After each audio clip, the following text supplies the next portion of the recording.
श्री हरि नाम संकीर्तन यज्ञ की जय, श्रीमद् भागवत गीता की जय, श्री प्रभुपाद की जय, श्री गुरु वृंद की जय, समवेत भक्त वृंद की जय। All glories to the Assembled devotees, all glories to Sri Guru and Sri Gauranga.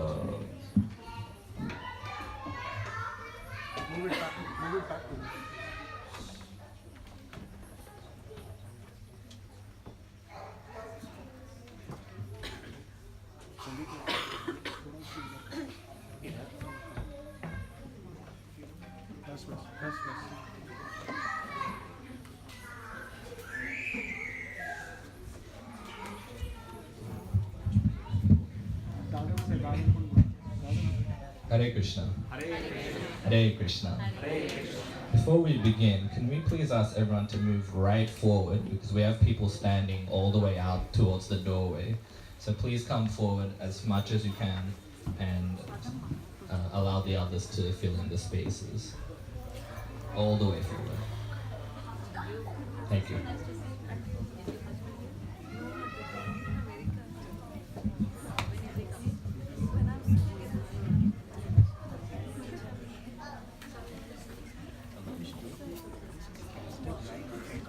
not on the Facebook, it's on Apple. It's under the city, not Sydney, Australia. There's a separate channel. Hare Krishna. One other thing. Before we begin, could we also please ask everyone to please turn your phones to silent mode? So it's Thank you. getting live. And kids also. That's difficult, easy. It's called City. And we have another channel which is called City Australia. Okay, just Hare Krishna. Hare Krishna. It looks like I never left Sydney. As if I was always here. And I remember we had the program in this house with Anandamoy Prabhu with Bhagavat Gita crash course. Yes. That was a couple of years ago, 3 years ago. No, 2012. Oh, 12, okay. 6 years ago. Time is flying. And yeah, I heard that Japataka Maharaj was doing initiation here. Yeah. How many disciples we have here? For Guru Maharaj, Yeah, Japataka Swami's disciples we have here. here, myself, Sri Guru, and then, yeah, 2 here. Okay, alright. Okay, so I'm very glad to be back to Sydney. And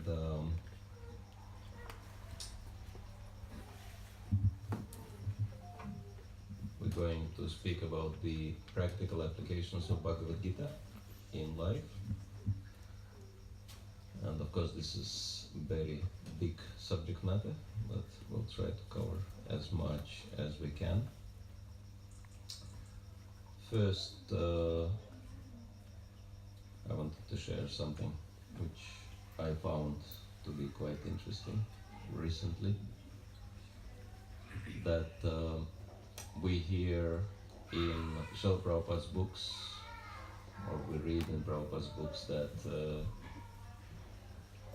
the world was not always like we see it now, and at some point Bharatvarsha, which of course now is the name for India, original name for India, that the whole planet was Bharatvarsha, and Vaishnava kings, Raja Rishis, were ruling the whole planet, and everybody was worshipping Vishnu, Krishna, Supreme Lord in his different incarnations.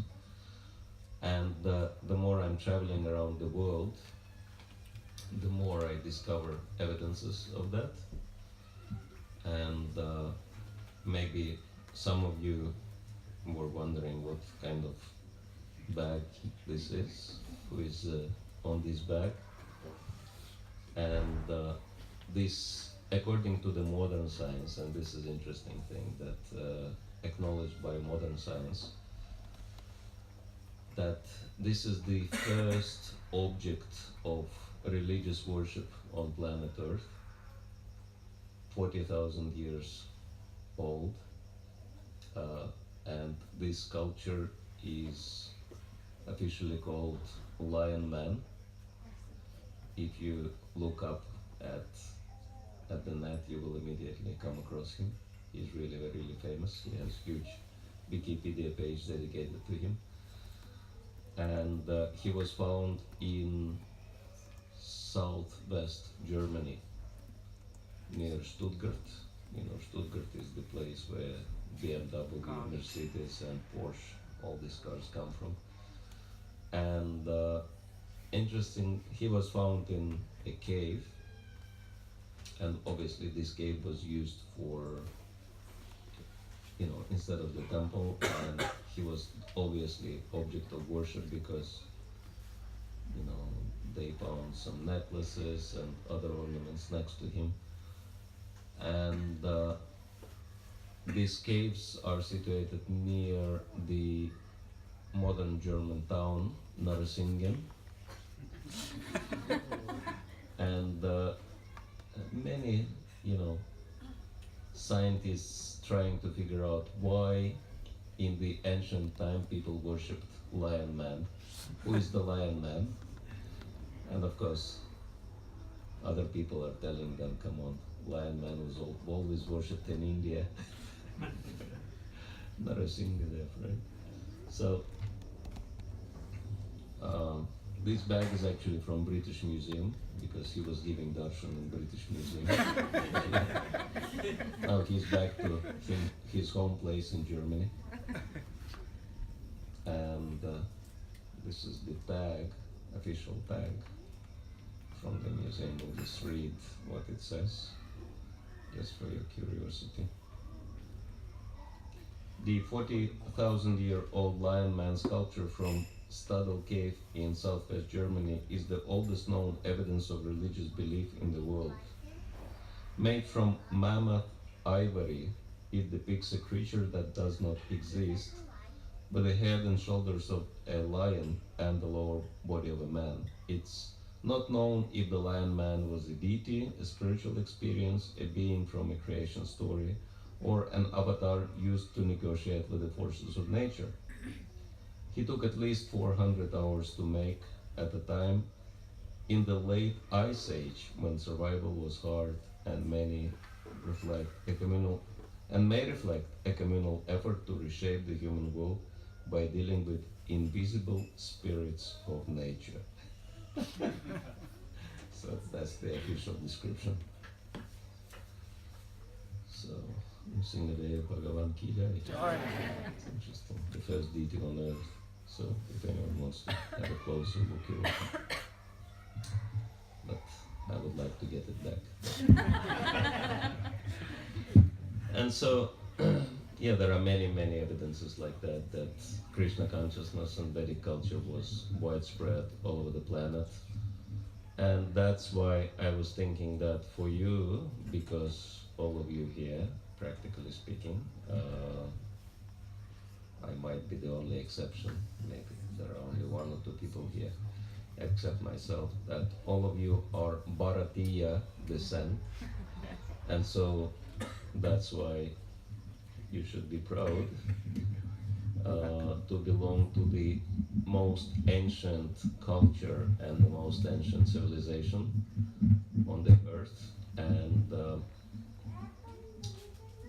actually, Vedic culture and Vedic civilization gives knowledge and practices which, as Srila Prabhupada says, can solve all the problems in the world, because Bhakti tradition we belong to and we practice is the one which is meant to help us develop love of God, divine love. And if you think about it, every single problem people have is just because they are lacking love, right? So, and that's why, if Krishna consciousness is established, then every single problem of the world will be solved. And so, somehow we are chosen by the Lord to take this mission forward and help the whole world to live happily in Krishna consciousness. And Bhagavad Gita is, of course, the book which helps us to understand the science behind becoming Krishna conscious. And it has many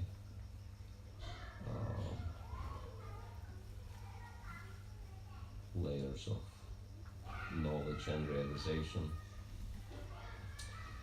And actually, there is one verse which we can read, which glorifies the wisdom of Bhagavad Gita. So, after offering our respects to the spiritual masters, Vaishnavas, and the Supreme Lord, we'll read this verse.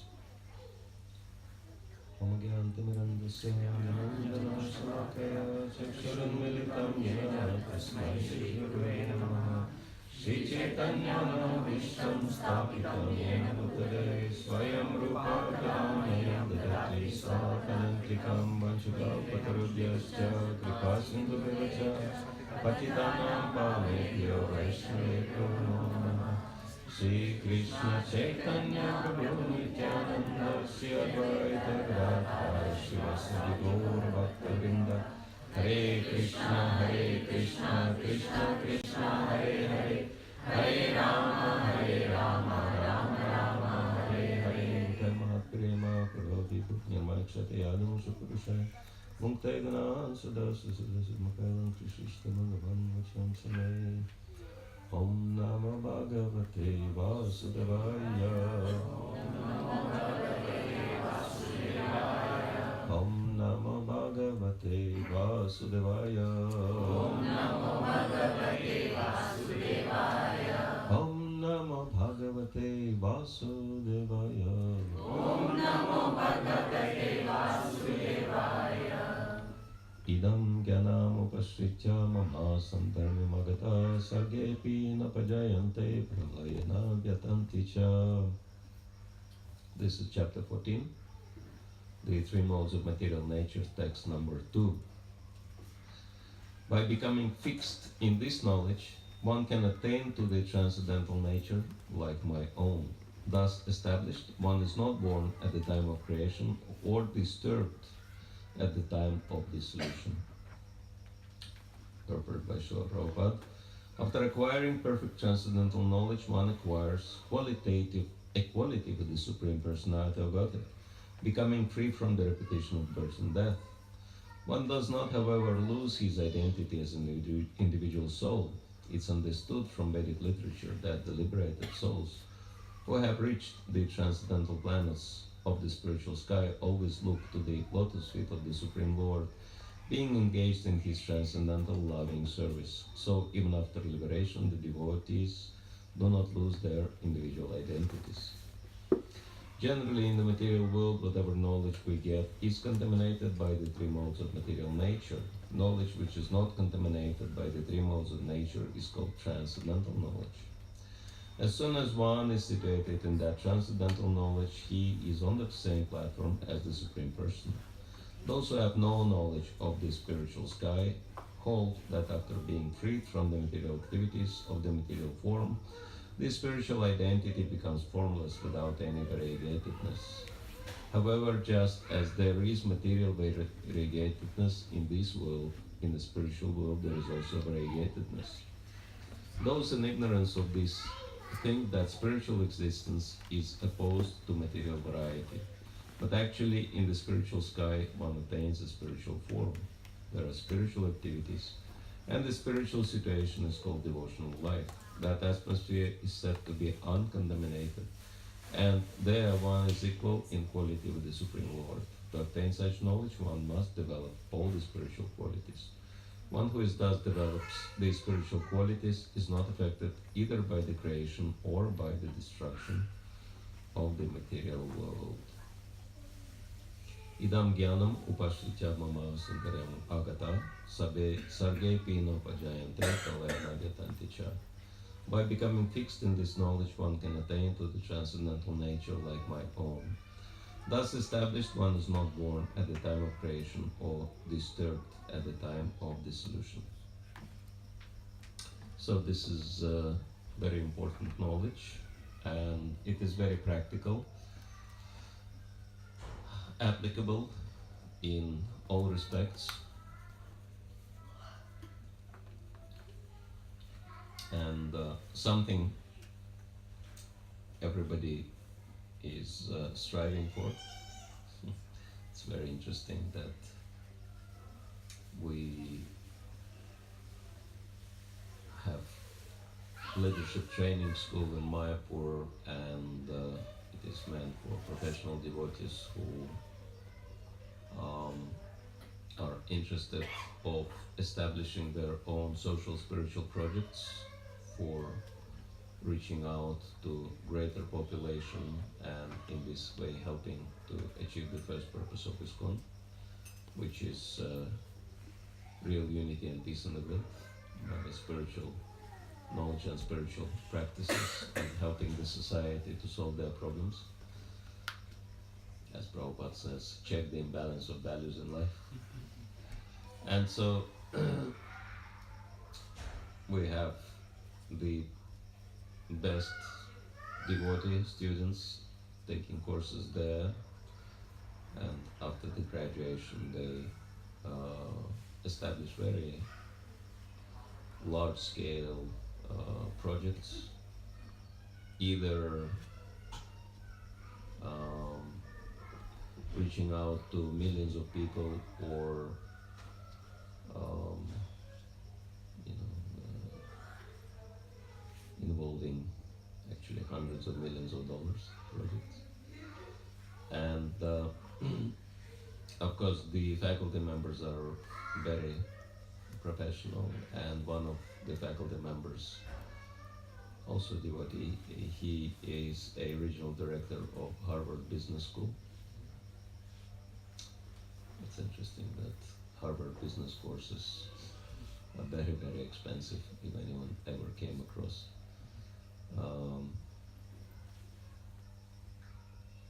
It's like he came and for 3 days he was teaching us professional Harvard business materials and exercises and everything.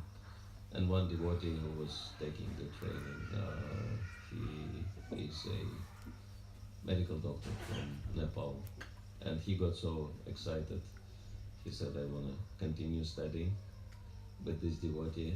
How can I get further education of Harvard business courses? And I told him, I'll give the email of our teacher. You can discuss it with him. So, and I was added carbon copy to this letter. And then this teacher, he said, no problem if you want to take further Harvard business courses. We have a basic course which is lasting 2 months, and the cost of the course is 80,000 American dollars. So probably it's not even every day, and 2 months is only 60 days, so probably it's close to $2,000 every day worth. But somehow we made an arrangement. He came and he was teaching us for free. And he shared really interesting things. And one of them was that what are the most important qualities which employees appreciate in their leaders in the corporate world. And they took a survey of thousands of employees in most powerful corporations. And of course there is a long list of the qualities of the leaders, but interestingly enough, the two qualities which came on the top of the list were humility and compassion. So, which shows that spiritual values are imbibed in everyone. It doesn't even matter whether people believe in God or not, right? Because we're spiritual beings, and so the spiritual qualities are the most appreciated. And so, this is what Bhagavat Gita is teaching. Of course, Bhakti Yoga is meant to help us develop those qualities, and as Srila Prabhupada explains here, by associating with the Supreme Lord, we also develop divine qualities. And therefore, it is really important to see Bhagavad Gita as a manual for human life rather than just philosophical book, something to discuss. No, it is something to apply in life. And as we were mentioning during the crash course, if anyone remembers, that was 6 years ago. But if anyone studies Bhakti Shastri, and I know that in Sydney many devotees do that.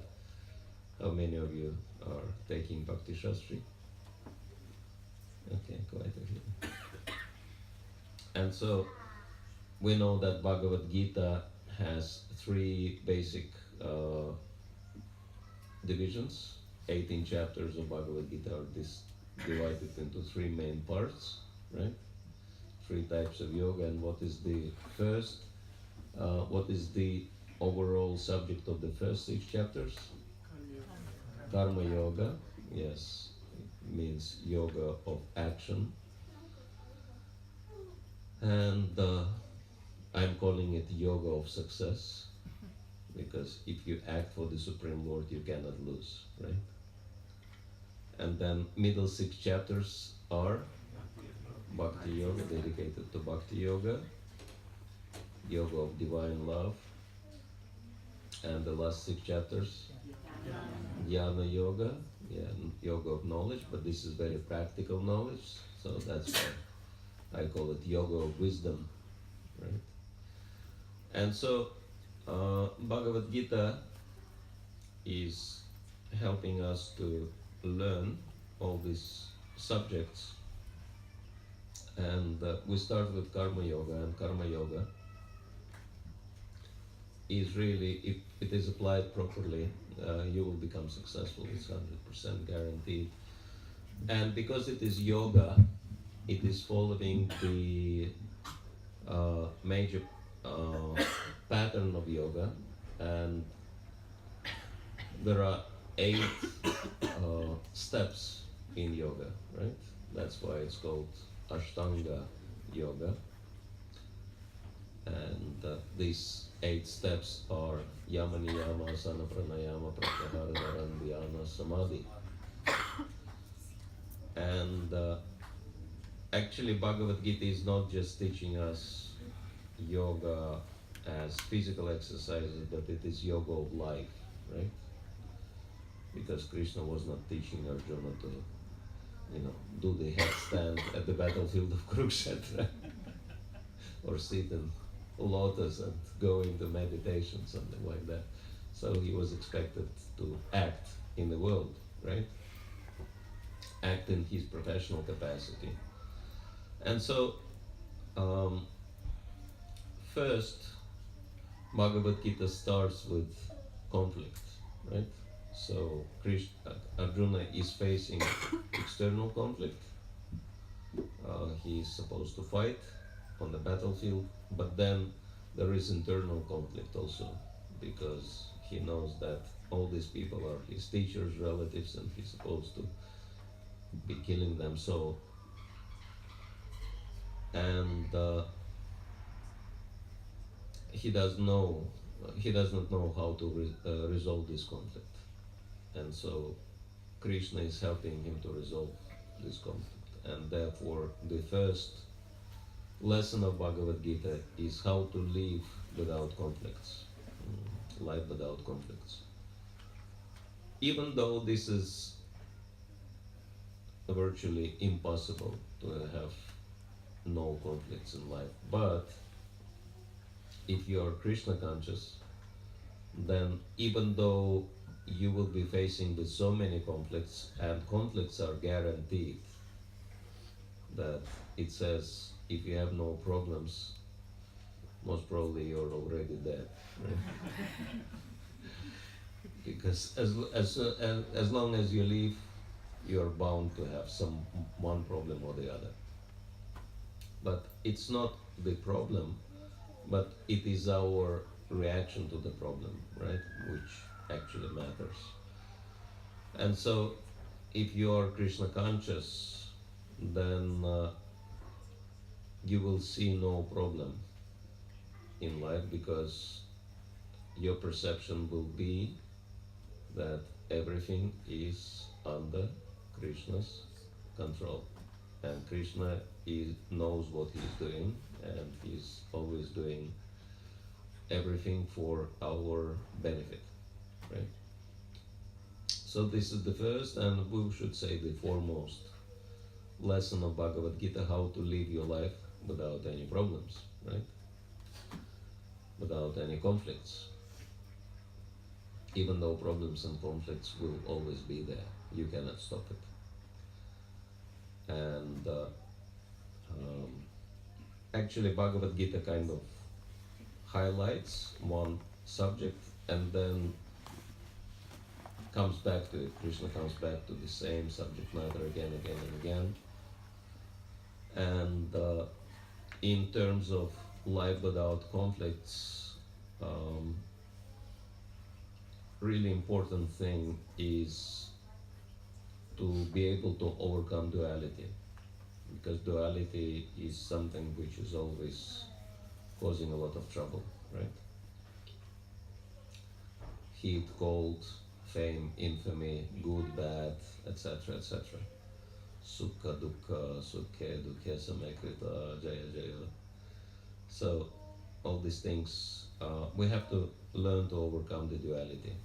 So this is how we can live without conflict. This is at least, one of the principles which is very important to learn practically.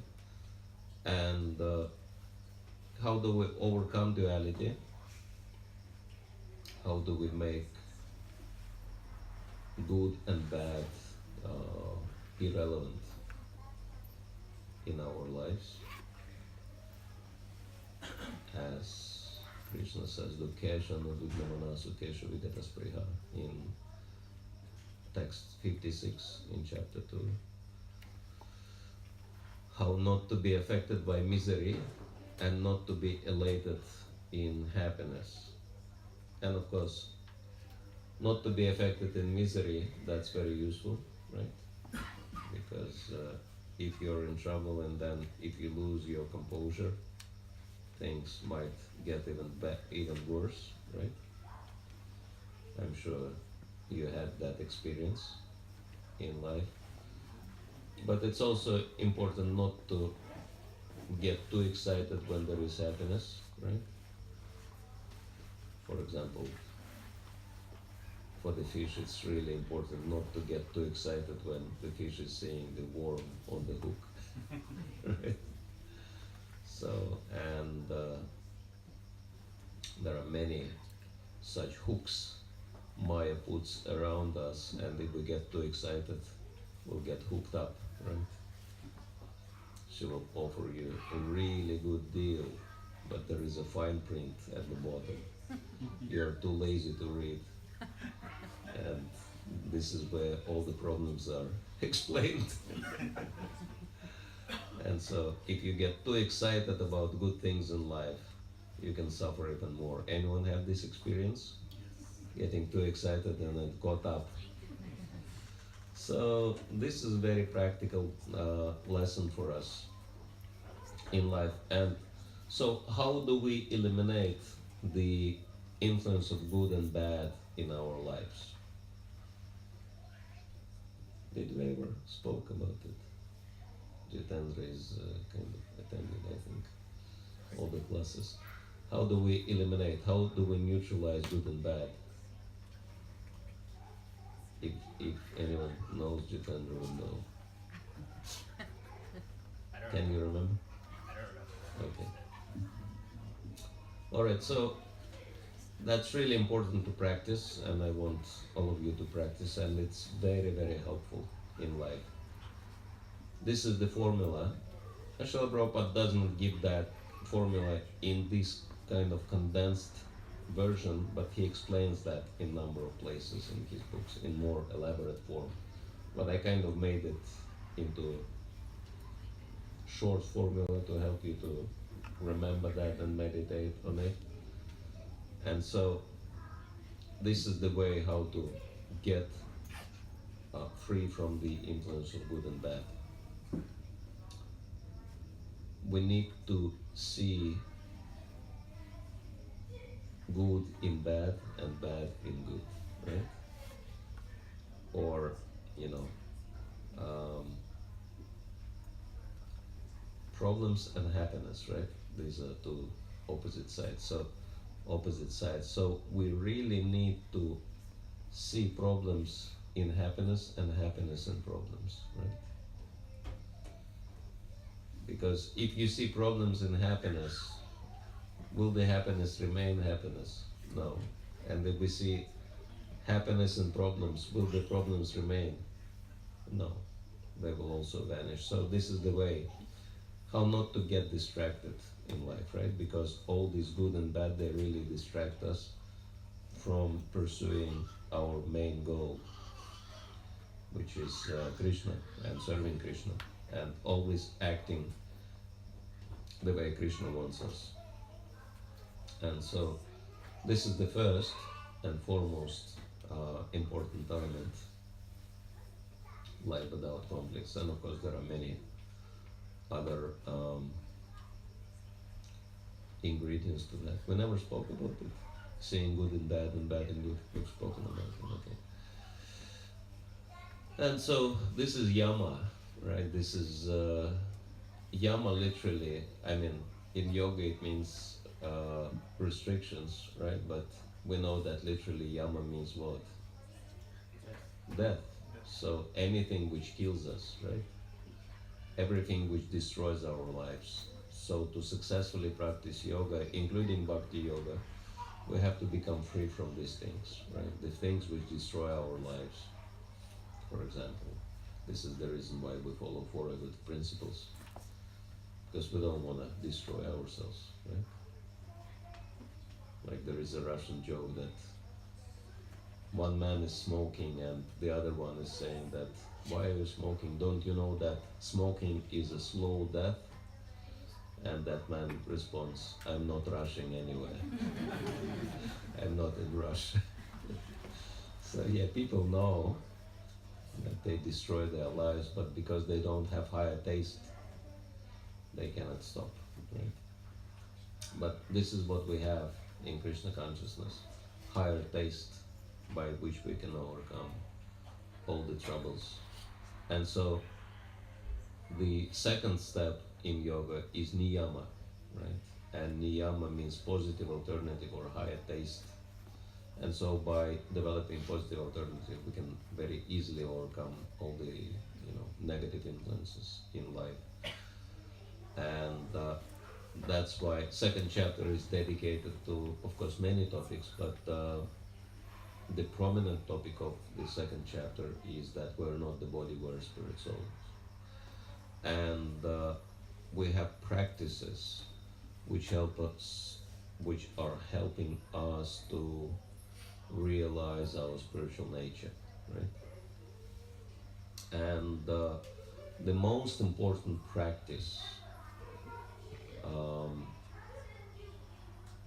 which help us to realize our spiritual nature is called sadhu sangha, because sadhu means a saintly or spiritual person, and sangha means association. And so in the association of like-minded people who are serious about their spiritual association, we naturally advance spiritually, right? So sadhu sangha is really important foundation. That's why devotees really like to come together. Satam prasanga mama virya samnido, as Krishna says, and discuss topics connected to me, to my amazing activities. And I think you've noticed that yourself, that when you are in sadhu sangha, it's really easy to think of Krishna and be Krishna conscious. And when you are away from sadhu sangha, it's very difficult, right? Anyone notice that? So, and it's really important, and this is niyama, right? It's really important for us to capitalize on this and increase and improve on our sadhu sangha, right?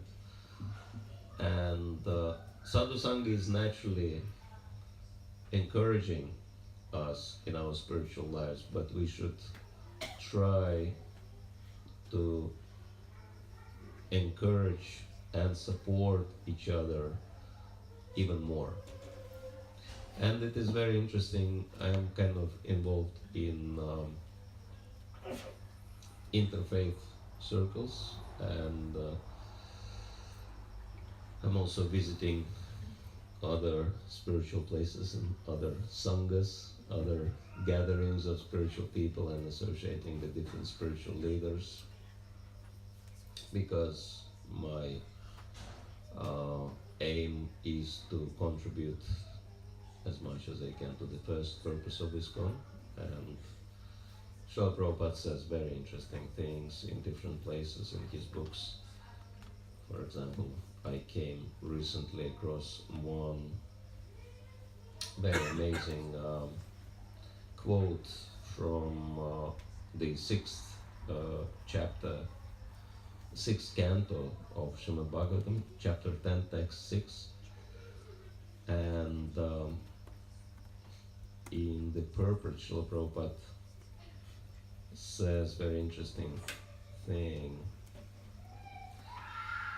He says, if one is advanced in knowledge, he must always be prepared to sacrifice anything for a better cause. At the present moment, the entire world is in a dangerous position under the spell of a godless civilization.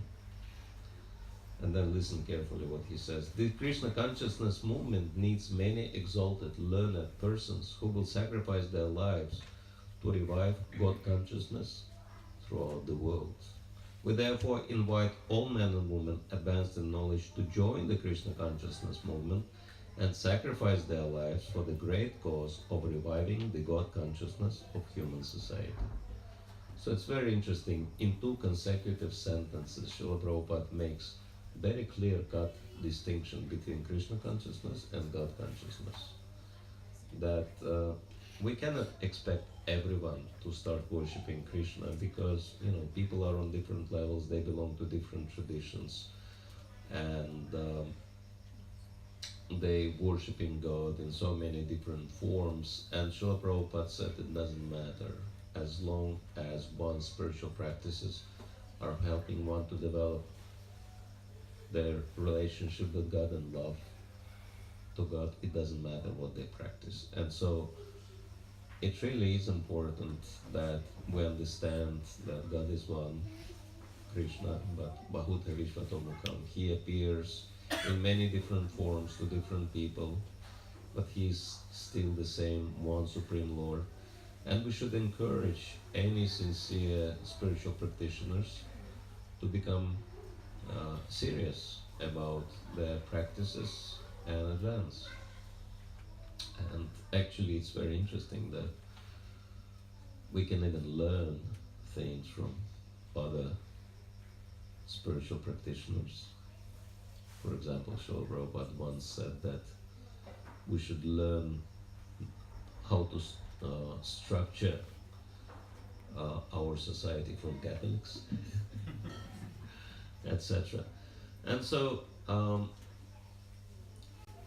I came across one very interesting church, Christian church, and they follow what is called New Thought Christianity, which is extremely open-minded Christian denomination, and they accept everything, karma, reincarnation, they respect Krishna, glorify Krishna.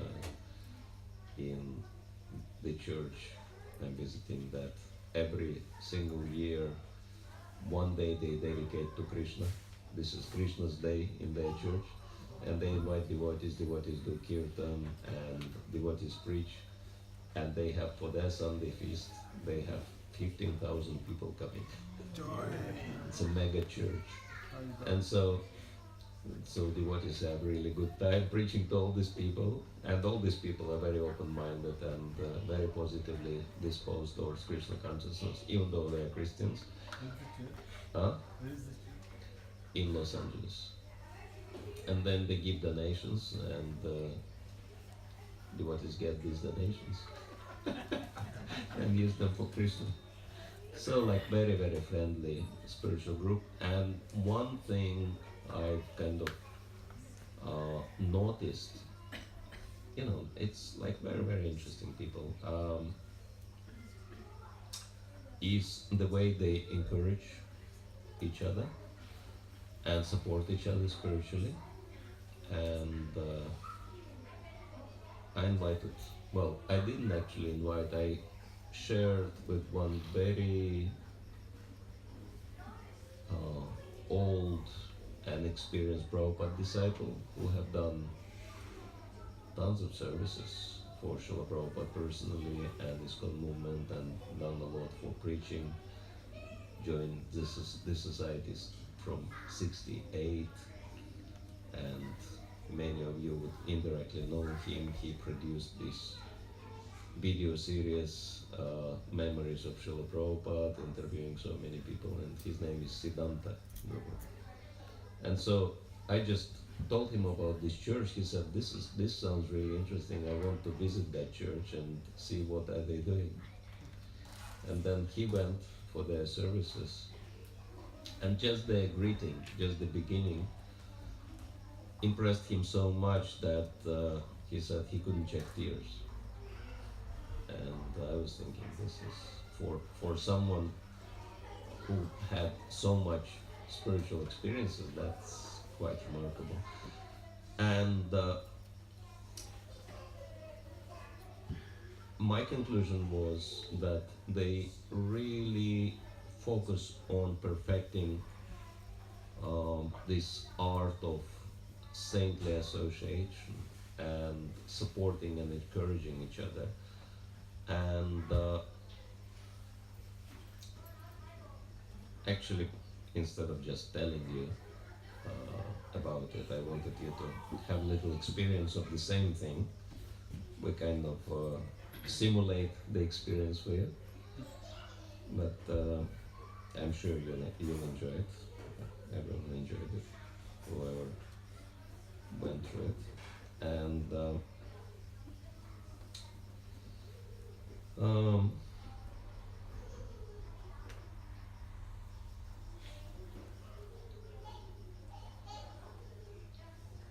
you'll be greeting each other in pairs, and I'll request you to sit in front of each other, looking at each other, just repeating few words after me at the same time. But the trick is that instead of just mechanically saying these words, try to say it with feelings, right? Try to say it from the heart, and then the better you do that, the deeper experience you'll get. That's guaranteed. All right? Everyone ready?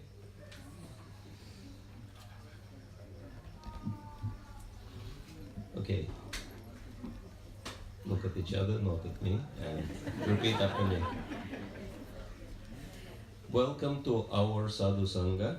Welcome to our Sadhu Sangha. I recognize you. I see who you really are. You are the spiritual image. In the very likeness of Krishna.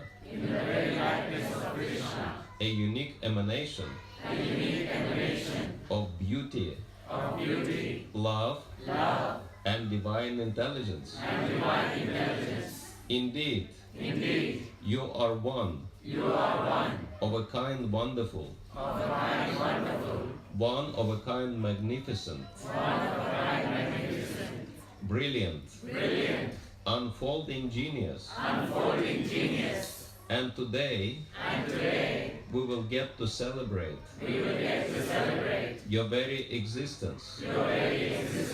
We are celebrating your infinite potential. We appreciate you. And we thank Krishna for you. Welcome to Sadhu Sangha. Haribo. All right, thank you. Was that interesting?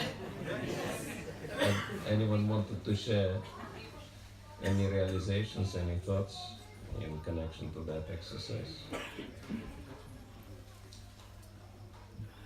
Yes.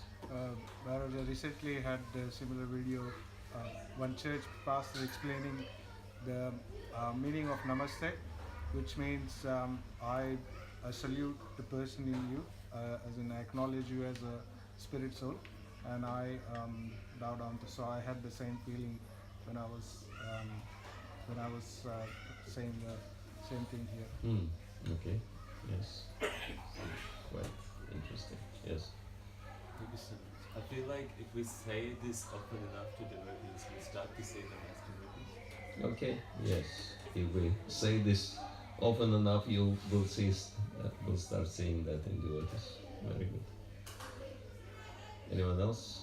Yes. Just to repeat that, I mean, the first time when you're saying that, you're trying to imitate the same words, but if you keep on doing it, you will experience the real joy.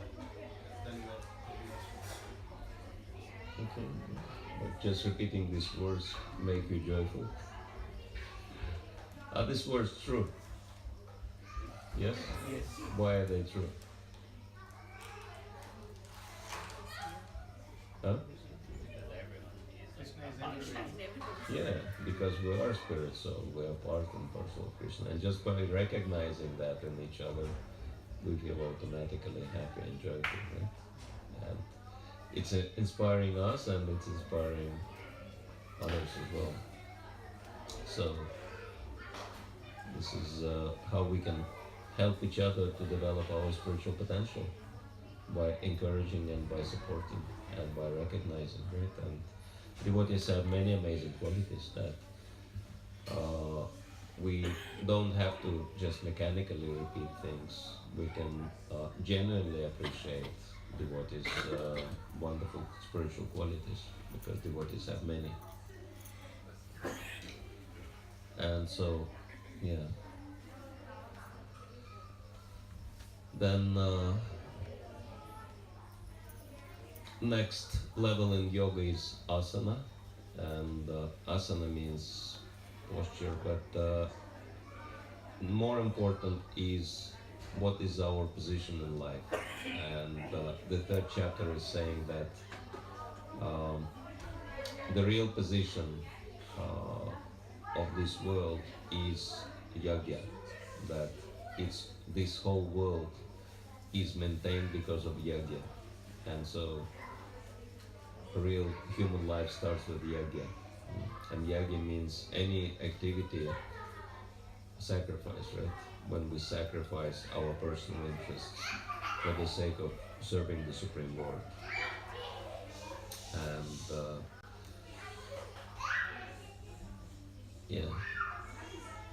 our approach to yagi is Sankirtana yagi, right? That congregational glorification of the Supreme Lord, and Supreme Lord can be glorified by words, but it's even more important to glorify Him with our deeds, with our activities.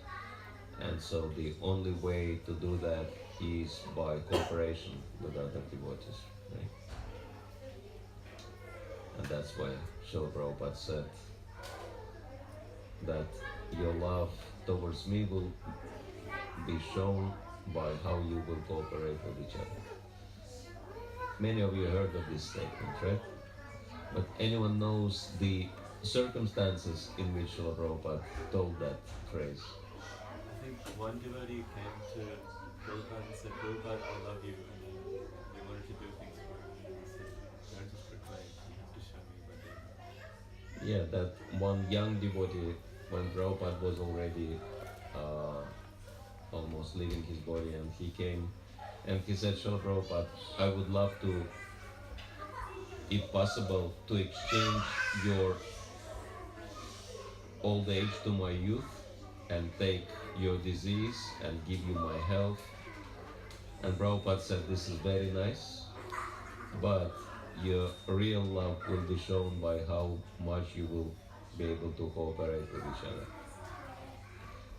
Which in a way indicates that for some devotees it is easier to die than cooperate with other devotees.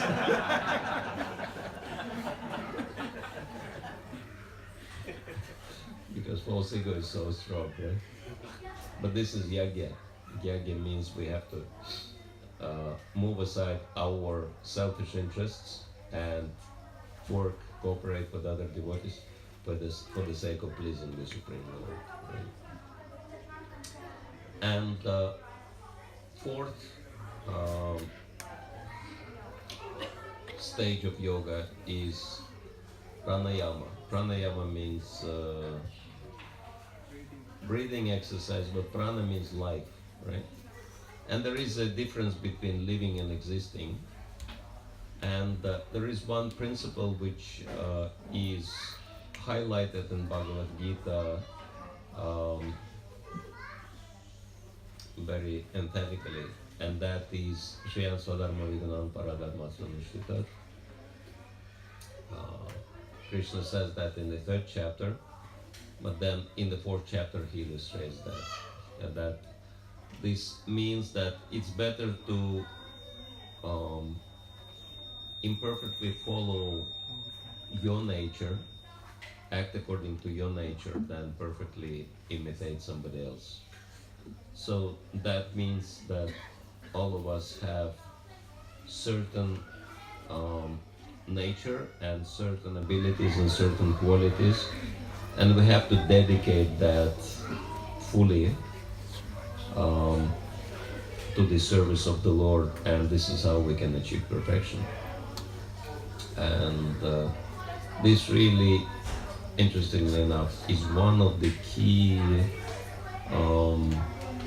topics of education and training in many institutions, in many universities around the world, like Harvard. They're really focusing on that you can call it predestiny, right? That you have to be you, and that is the guarantee of your success in life. That you have to learn how to be unaffected by, circumstances and other people, and realize your potential. Because each of us are unique. That is really important, and each of us is meant to make a unique contribution. That actually, in professional circles, they say that the 4 L's are the most important in life, and Srila Prabhupada is the best example of those. And first L is to live, and by living we mean something which is different from just existing, right? Because many people, they don't really live, they just exist, right? Like there is a joke in Germany that he died when he was 20, but he was buried when he was 80, right? So many people, they don't really live. They lose interest in life and they just go through the motions. They live on autopilot, but this is not life. This is existing, right? But we're talking about living your life to the full extent. So this is really important. And second is learning, and we know that Brahmana means one who is learning whole life, right? We're always meant to learn new things, and it's recommended that we better learn ourselves and not wait until life will start teaching us lessons, because it might be too hard. And third L is to love, and of course this is the topmost achievement in human life, to develop love of God, which includes love for the world, love for other living entities, right? And fourth, and the topmost L, is leaving legacy behind, right? And so Srila Prabhupada was a perfect example of all the 4 L's, because he lived his life to the full capacity. He was always learning things, very interesting. Like even when he came to the Western world in America, in Butler, he was giving some classes, but then later he said, I'm just observing how the Americans are taking to Krishna consciousness. Do they have any interest or not? So he was teaching, but he was also learning about Americans, their thinking, their lifestyle, and their capacity for Krishna consciousness. And once he realized, okay, there is a potential there, he went to New York and then he started his mission. So he was learning his whole life also, because Brahman is meant to teach, and to teach you have to learn also. I was very intrigued how quickly Srila Prabhupada adopted to Fahrenheit's, measurements of temperature. It's amazing, like whole life getting used to Celsius, and then he just switched to Fahrenheit as if it was really a natural thing for him. So he learned so many things in a quick time. And love. One disciple was asking Srila Prabhupada, how come that everybody loves you so much? Prabhupada said, it's very simple, because I love everyone. So love is reciprocal. If you love people, they love you too. And because Srila Prabhupada saw everyone as parts and parcels of Krishna, one who loves Krishna will love Krishna's parts and parcels as well. And living legacy. So many legacies Srila Prabhupada left behind, right? So many books, so many temples, so many deities, and the most important thing, so many wonderful disciples, right? Like gems in Prabhupada's, necklace. Amazing personalities, and they continue and increase on his legacy, right? When he left this planet, there were 108 temples in ISKCON, and now there are almost 800 officially recognized, but there are many unofficial temples as well. So we can probably conclude that there are way over 1,000 in reality. Temples, Krishna temples, those who dedicate their life to serving Prabhupada. And so this is really important, not just for one saintly personality, but Prabhupada was very, very clear. He said, I want all of you to be like me. And so he is the founder Acharya, and Acharya is the one who is teaching by his examples. And we should also think, what kind of legacy will I leave behind? What, like one man says, who will cry when you die? What will be left behind after you're gone, right? How the people will benefit from your life after your life is over? That's really, really important question. And we just been to New Govardhan, and then we've conducted training course, 3 days training course on discovering your personal mission, your kind of self-discovery, understanding your predestiny and how to act according to that. And this is really important and extremely liberating as well. And of course, if someone is really serious about it, we have spiritual entrepreneurial training course, empowerment course in Mayapur. We were mentioning 2 months, and then after that we can do amazing things, because it's not just theoretical knowledge, but we're also connecting our graduates to the people who are doing things according to their interests and providing them with information and contacts and everything required for that. And so this is chapter 4, and then 5th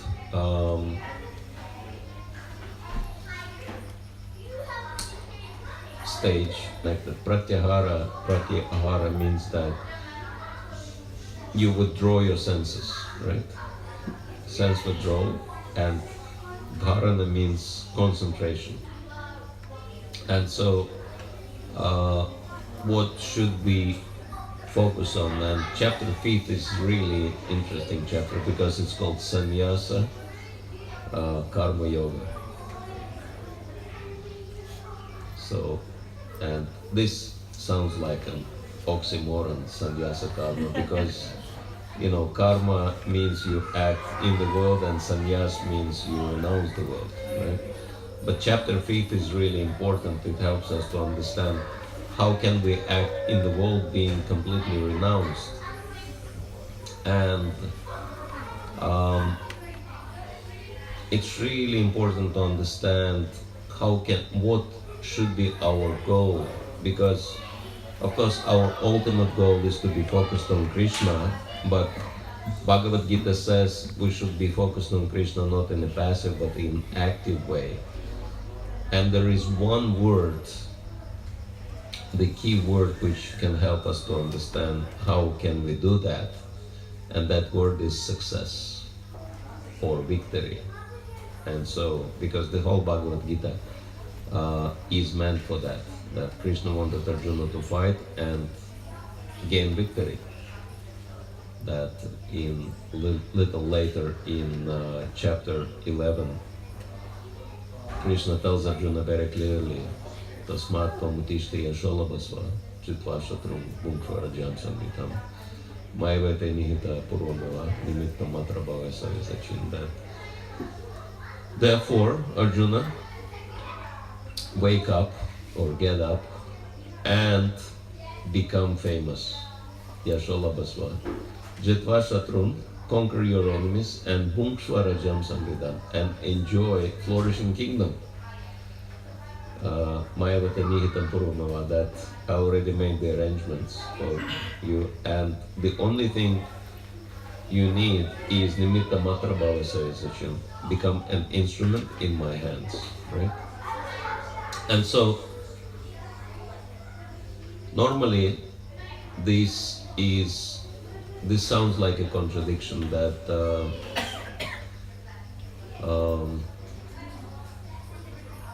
spiritual people, they don't want to deal with anything material, fame, position, wealth, all these things, spiritualists, they renounce. But Krishna tells Arjuna, you have to get all these things. You have to gain wealth, you have to become famous, and you have to have powerful position. You are very spiritual, this is very good. You don't need it, okay, but I need these things. And again, Prabhupada showed really good example, right?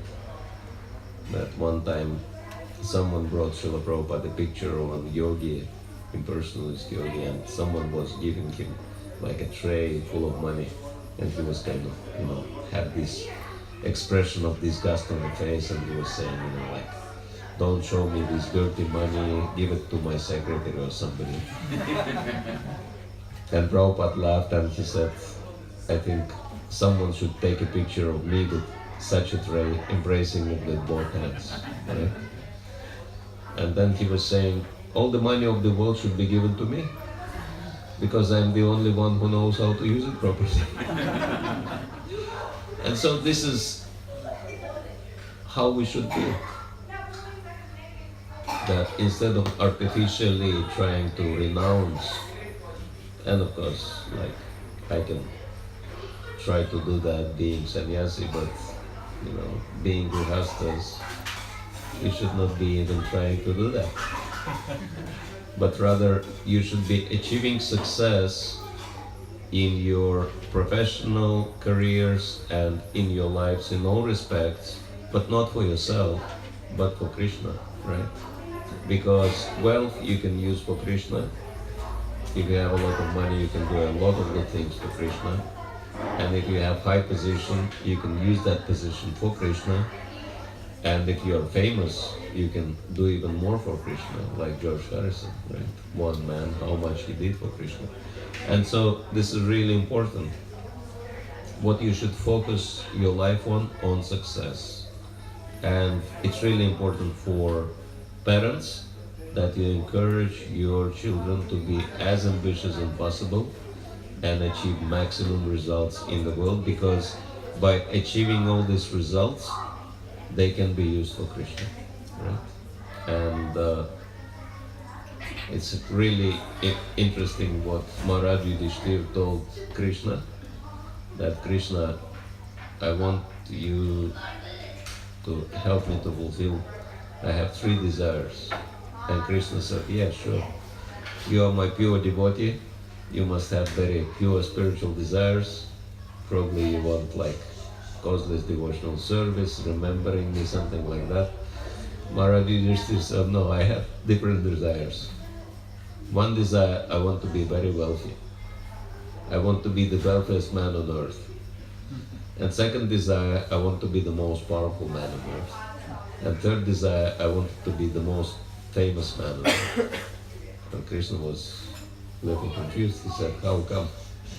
I was thinking you are pure devotee, you don't have any desires, because these are material desires. But Maharaj Yudhishthira said, yes, I don't really want these things for myself. But I'm so tired of people saying that, look at these Hare Krishnas. They're all losers, they cannot do anything in life, right? Completely useless. So therefore, I wanted to achieve maximum success in this life, and then people would say, look at him, this is Krishna's devotee, but he achieved maximum, right? He is so perfect in all respects, and so this is really important for us also to follow in the footsteps of Maharaj Yudhishthira and Srila Prabhupada. After all, Srila Prabhupada left this world factually being multi-billionaire. And he established ISKCON and incorporated ISKCON, so factually ISKCON is spiritual corporation.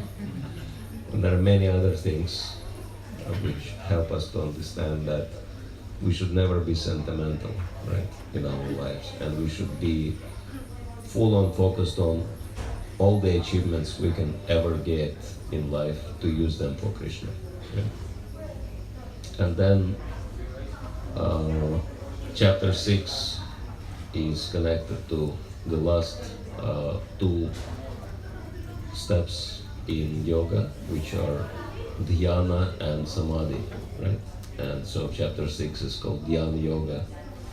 And dhyana means meditation, but the main subject of meditation or object of meditation of chapter 6 is Paramatma, Super Soul. And so, yeah, to be guided by the Lord in the heart, and practically we get trained in that by being guided by external representation of Super Soul, who is the external representing Super Soul in the heart, the spiritual master. So by getting trained under the guidance of spiritual master, we learn to be guided by Super Soul in the heart. And so these are all very, very practical aspects of Bhagavat Gita. And of course, that, actually this is just a kind of very brief overview. We're doing very elaborate training course dedicated to all these subjects, and then there are 2 more sections of Bhagavad Gita and 12 more chapters which are dedicated to developing our relationships with Krishna and with others. And this is Bhakti Yoga, and Karma Yoga is, Jnana Yoga, the last 6 chapters. Basically the topic is dealing with false ego, becoming free from false ego, because there have been so many people in the world who have achieved so many things materially and spiritually, but they've lost it all because of the influence of false ego. So it's really important not just achieve good results, but also to never lose those results. And so that's why Bhagavat Gita is providing complete guidance for our lives, both material and spiritual. Actually, there is no such a discrimination for devotees, because if devotee is dedicating everything in Krishna's service, everything becomes spiritual. Alright, so I hope it was interesting enough and you've learned something new. Yes? So, if you have any questions.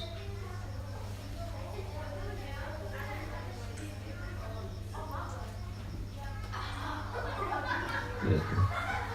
Just on the point where you mentioned like looking the formula where you're looking for happiness.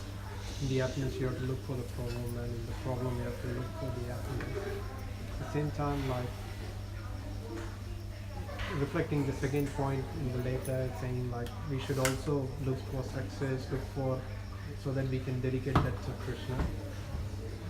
To me, like if I put my simple context in that and say look on both sides, one is contradicting to each other, meaning like I'm looking in this context more like an outsider from a material perspective, whereas this one is more materialistic. I'm not sure whether I'm explaining properly, but Yeah, trying to understand. So it's like looking for problems and happiness and problems. it's like more like you basically you're not living that moment if you do that kind of, because you're looking for the negative things in the positive things and the positive things in the negative Yes. things. You're not living exactly that moment, or you're Yes. not relishing that moment. Whereas on this side, we are supposed to work on it and then pass on that to Krishna back. So it's kind of, how do I understand the contradiction here? How to achieve success if we see problems in happiness. Yeah, that we're talking about not being caught by Maya, because it's really important to be focused on the goal, and goal is to achieve things for Krishna, right? But then, of course, seeing, advantages and problems. We can take Srila Prabhupada's example for everything, because Srila Prabhupada, is such an amazing model. So he saw advantages and problems, right? That just one episode, and Prabhupada demonstrated both, seeing advantages and problems and seeing problems and advantages. So when he started in New York, then one influential man, I think his surname was Price, Mr. Price or somebody, and he started offering the devotees some kind of special deal that they can purchase a building for the temple, and he said the building is $100-something thousand, but if you pay $5,000, I'll arrange everything for you, etc. And the devotees were very impressed. They were thinking, this very powerful man, he wants to help us. So they introduced him to Srila Prabhupada, and Prabhupada quoted that Bengali proverb that Ati Bhakti Chor Laksham. Right? Many of you understand that, right? Too much devotion is the first sign of a thief. And so, actually, Srila Prabhupada could see it through that this is he's the cheater, and he has his own interests in that.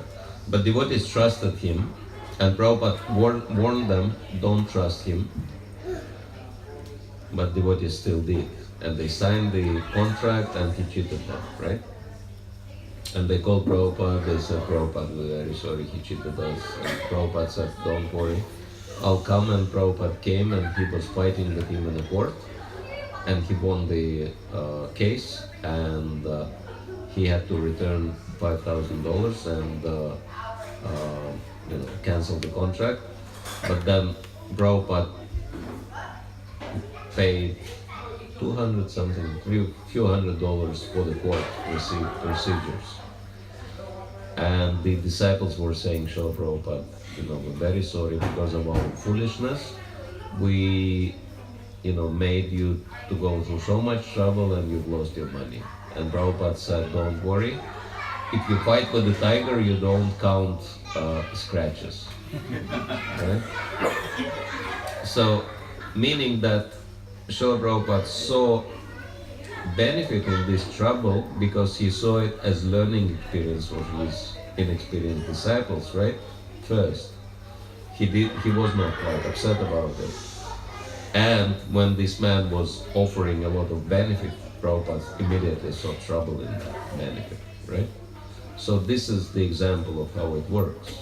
And because Prabhupada was perfectly capable of seeing benefits and trouble and troubles and benefits, he was never distracted by either side, and he could go directly and achieve one goal after another. So in order to go straight, it's really important that you do not get deviated left or right. Is it helping to understand? Yeah? Okay, good. Alright? Good. It was Yes. a nice class, thank you. You explained about leaving a legacy. Leaving a legacy? Yeah. Can you please elaborate that? We learned that we are all dasana, like we are all bhaktas. Yes. So do you want us to create another ISKCON movement and leave a legacy? How do we actually leave a legacy before we leave this planet? How do we leave a legacy? Well, we see how Prabhupada left so many legacies behind, right? And so, it's really important that we make a contribution to the movement which is bigger than us, right? And maybe at some point we'll discuss one quite interesting article written by one Christian preacher or leader, and he says that the people who will really contribute to the mission of spreading God consciousness are spiritual entrepreneurs. And so he's advocating spiritual entrepreneurship. And that article was shared by one of our spiritual masters, Kamichandra Maharaj, and I found it really interesting because all the 12 points are related to Srila Prabhupada. So yes, when we are under training, we can do very simple and humble things, but we are meant to get trained and do something substantial, right? That one thing is that it's only you who is serving and benefiting, who is serving Krishna and benefiting from that. But the other thing is from your service, so many other people are benefited, right? And so Prabhupada was promoting this chasing the rhinos, right? Concept. And so, yeah, think big. He was also saying that my only problem was I could never think small, right? I was always thinking big. And so if we follow in Prabhupada's footsteps, this is first point, that think big. And, if you think big, even if you fail in trying to do something big, it's gonna be better than success of someone who is thinking small, right? So, and I always reflect on this very famous verse from Srimad Bhagavatam 2.3.10, which Prabhupada quoted a lot, Akama Sarva Kamava, Moksha Kamo Dharati, Tivrena Bhakti Yoginaya Jada Purusham Param, which says it doesn't really matter if you are free from desires, or you have all types of desires, or you desire liberation, as long as you are udaradhi, have broad consciousness, and we can understand that Krishna consciousness means broad consciousness, right? Because Krishna is not seeing things in a narrow way, he's seeing everything. And then with that Tivrena Bhakti Yogina, you can be engaged in very intense and very focused devotional service and achieve full perfection. So it's really important for us to understand that broad consciousness, big thinking, is practically speaking a synonymous to Krishna consciousness, right? And so if we really train in Krishna consciousness, we'll start thinking big, and we'll start thinking of not only how can I serve Krishna and benefit from that myself, but how can I make sure that so many other people will benefit from that, right? So, and if you do something to make sure that even after your departure from this world, people will continue to be benefiting from your service, that's the best thing, and this is what we call legacy. How you do that? That's according to your nature, to your capacity. But this is the best thing, and we should try our best. You know, my formula is only if you do the best, Krishna will do the rest. Right? So I hope it clarifies. Yeah? Very good. So we are not ambitious for ourselves. For ourselves, Srila Prabhupada says we should be happy with, enough to keep the soul in the body, right? But for Krishna, we want the whole world. For Krishna, we want maximum results, and we should really focus on that. And again, Srila Prabhupada showed that example, right? That he gained so much, but he kept for himself. Just very simple lifestyle. Same lifestyle he had in Vrindavan, same lifestyle he continued through and through. But for Krishna, the whole world. That's really important. Alright. Hare Krishna. So,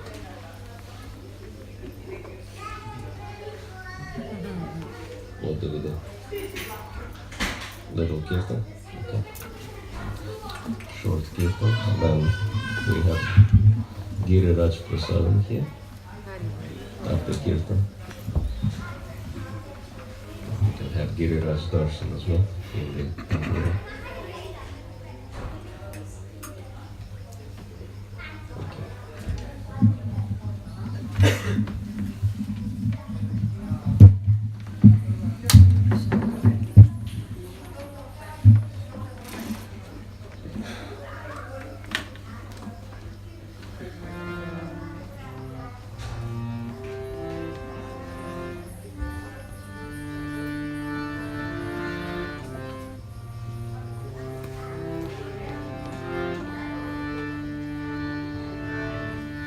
Hare Krishna,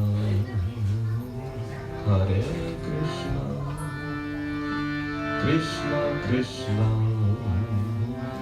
Hare Hare, Hare Rama, Hare Rama, Rama Rama, Hare Hare, Hare Krishna.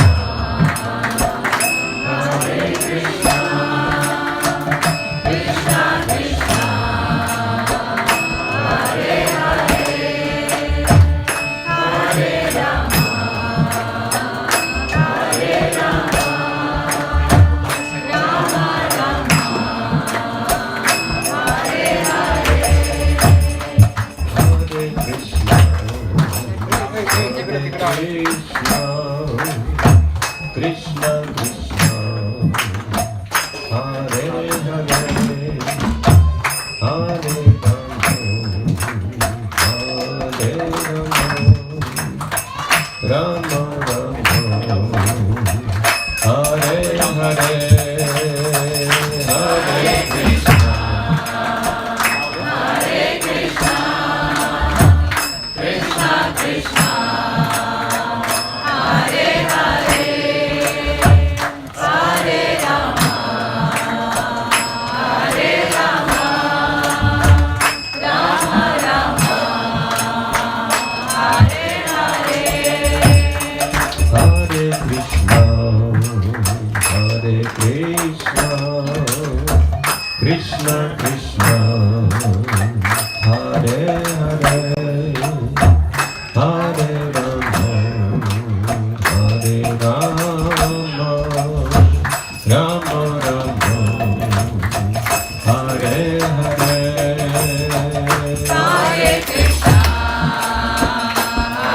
Krishna Krishna, Hare Hare, Hare Rama, Hare Rama, Rama Rama, Hare Hare.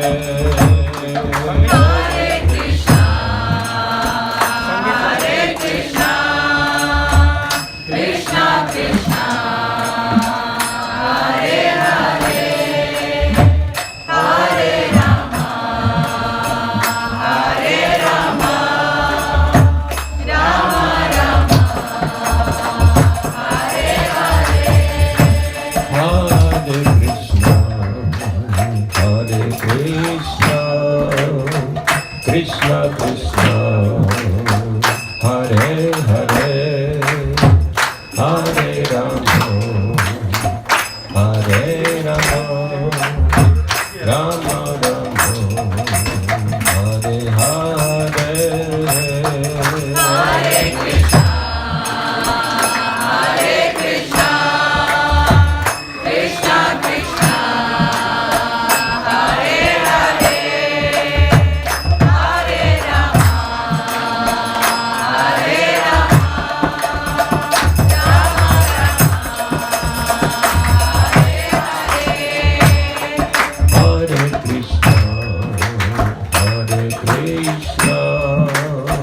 Krishna Krishna, Hare Hare, Hare Rama, Hare Rama, Rama Rama, Hare Hare. Hare Krishna, Hare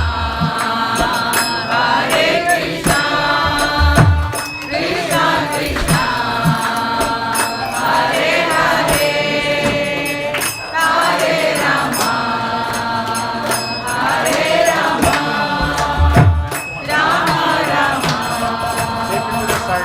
Krishna Krishna,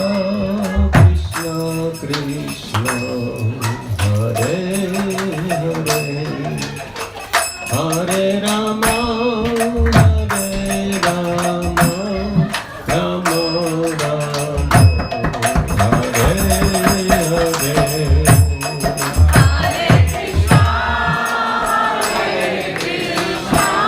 Rama,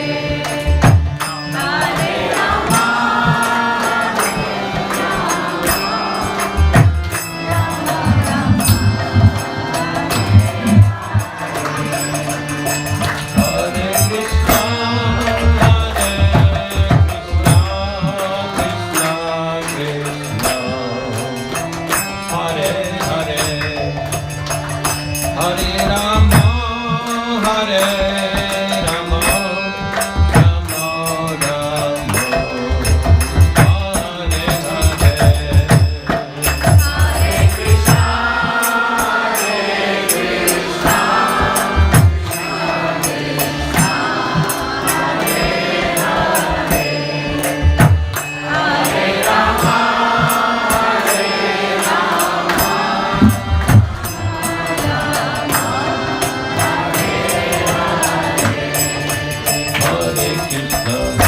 Rama, Hare Hare.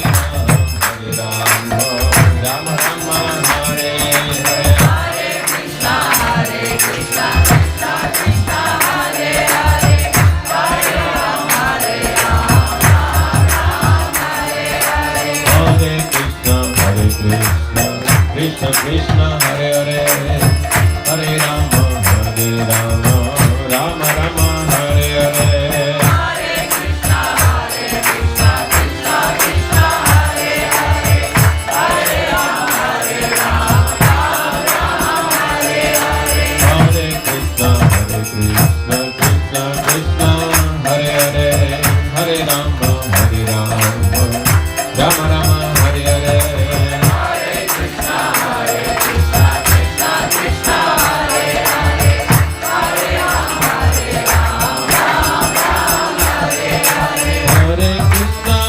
Krishna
Shri हरिनाम संकीर्तन यज्ञ की जय, श्रील प्रभुपाद की जय, ISKCON गुरु वृंद की जय, समवेत भक्त वृंद की जय, निताय गौतम नंद हरे कृष्ण।